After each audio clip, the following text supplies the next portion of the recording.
eu queria destacar, porque como a gente foi censurado naquela matéria relação àquele né, que tinha declarado num áudio da Polícia Federal a sua preferência pelo candidato.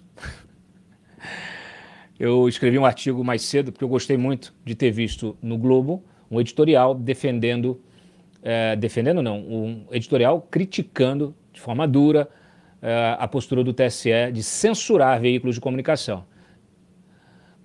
A Folha também fez um editorial no sábado, nessa mesma linha, uma linha de ponderação, de pedir uma ponderação do TSE, mas o Globo foi mais. Ele foi mais duro, mais forte. E ele escreveu, o TSE foi longe demais. Pode abrir na tela, por favor? Editorial do jornal o Globo de hoje condena de forma clara a censura imposta pelo TSE na semana passada ao site O Antagonista, à Rádio Jovem Pan e ao jornal Gazeta do Povo, por veicularem matérias consideradas pela campanha de Lula desabonadoras ao candidato.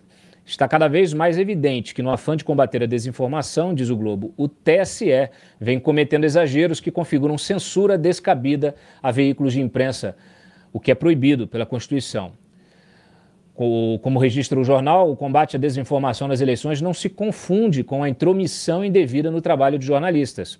Uma das obrigações da imprensa é fiscalizar o exercício do poder, cobrando respeito aos direitos constitucionais. A liberdade de expressão é o pilar fundamental de uma democracia. No sábado, a Folha também pediu mais parcimônia do TSE em sua caça às fake news. Logo após os episódios de censura, a ANJ, Associação Nacional de Jornais, e a ABRAGE, Associação Brasileira de Jornalismo Investigativo, condenaram as decisões do TSE.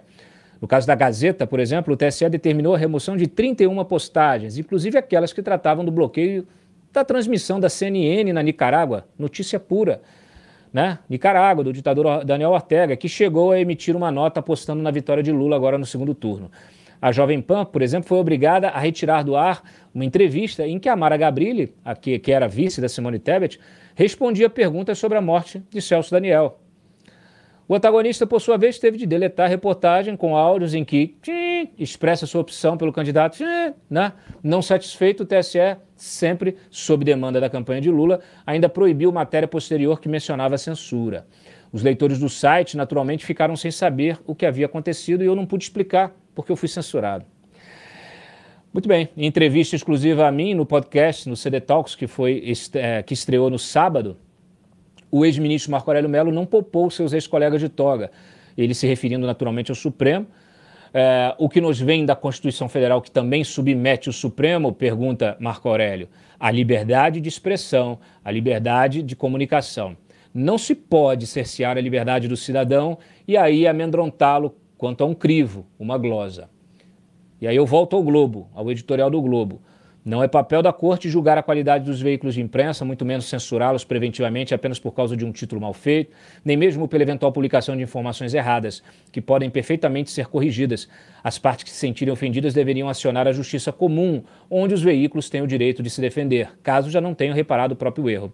O inaceitável é confundir o trabalho jornalístico, mesmo aquele que seja ruim, com a desinformação deliberada que, em geral, emana das campanhas eleitorais. O remédio, e aí eu finalizo, o remédio para a desinformação, gente, sempre será mais informação, e não o contrário.